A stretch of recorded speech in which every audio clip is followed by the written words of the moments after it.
اعوذ باللہ من الشیطان الرجیم، بسم اللہ الرحمن الرحیم۔ اسرار حسین شاہ الغدیر چینل کی جانب سے حاضر خدمت ہے۔ زندگی پل ہو یا 100 سال گزر جاتی ہے، دوش پہ کملی ہو یا شال گزر جاتی ہے۔ گر امیروں کی با اقبال گزر جاتی ہے تو غریبوں کی بھی ہر حال گزر جاتی ہے۔ پیدا جو ہوا ایک روز مرے گا، جب احمد مرسل نہ رہے تو کون رہے گا۔ دنیا میں آنے والا ہر آدمی مہمان کی طرح آتا ہے، چند دن ادھر رہنے کے بعد آخر اس نے چلا جانا ہے۔ اصلی گھر، اصلی وطن اس کا آخرت ہے۔ تو آج سے ہم ایک سلسلہ شروع کر رہے ہیں، انشاءاللہ یہ 7-8 ویڈیوز پہ مشتمل ہوگا۔ میت کے احکام کیا ہیں،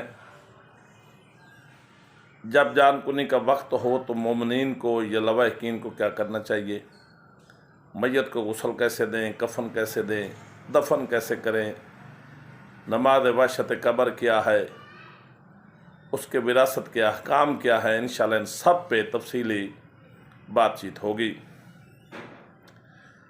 تو آج کا ہمارا لیکچر یہ ہے کہ جب مومن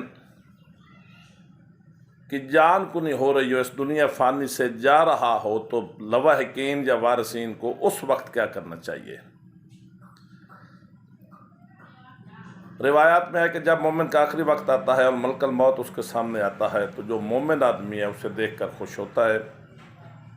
اللہ نہ کرے جو گناہگار ہوتا ہے وہ اسے دیکھ کر پریشان ہوتا ہے، اور اس کی اس حالت کو جس میں اس کی جان نکل رہی ہوتی ہے اسے ہم حالت احتضار کہتے ہیں۔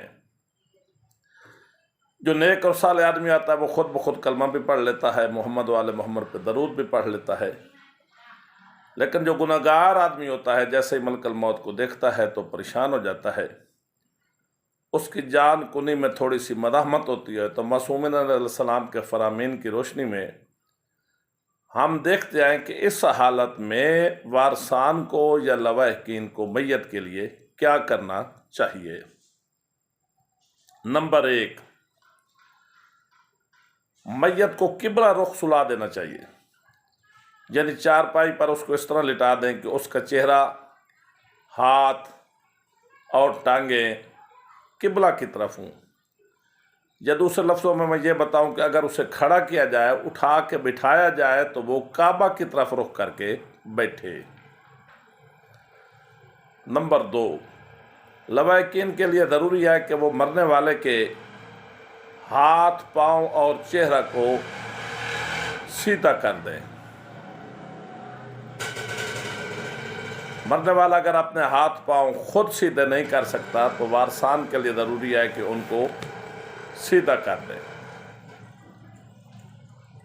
نمبر 3، اگر جان نکلتے وقت تکلیف ہو رہی ہے تو کوشش کی جائے دنیا میں رہ کر جس کا اس نے تکلیف دی ہے یا حق تھوڑا سا غصب کیا ہے ان سے معافی لی جائے، یا ایسی جگہ پر مردے کو لے دیا جائے جہاں پر وہ اکثر نماز پڑھتا تھا، یعنی مصلی پر لے جا رہے ہیں۔ نمبر 4، ایسی حالت میں وارثان سے اپیل ہے کہ وہ ادھر ادھر بیٹھ کر تلقین پڑھے، کیونکہ یہ ایسی حالت ہوتی ہے جس میں مردہ بول تو نہیں سکتا لیکن سن سکتا ہے۔ بار بار اسے اللہ کی وحدانیت، 14 معصومین علیہ السلام کی ولایت کی گواہی کی بار بار تلقین کی جائے تاکہ اس کی یہ منزل آسان ہو سکے۔ نمبر 5، جو شخص مجرم ہو یا عورت کوئی حیض والی ہو تو اس کے لیے ضروری ہے، بلکہ یہ مکروہ ہے کہ وہ میت کے پاس آئے، انہیں دور ہی رہنا چاہیے۔ نمبر 6، فوت ہونے کے بعد مرنے والے کی آنکھیں بند کر دی جائیں، منہ بند کر دیں، داڑھی باندھ دیں اور میت پر کپڑا ڈال دیں، اور جب تک اس میت کا غسل نہیں ہوتا وارثان کے لیے ضروری ہے کہ ادھر ادھر بیٹھ کر قرآن مجید یا 14 کے معصومین کا ذکر ہو۔ مومنین سے اپیل ہے کہ بندہ ناچیز، بندہ کے بچوں، بندہ کے والدین کا اپنی دعاؤں میں یاد رکھیں۔ والسلام۔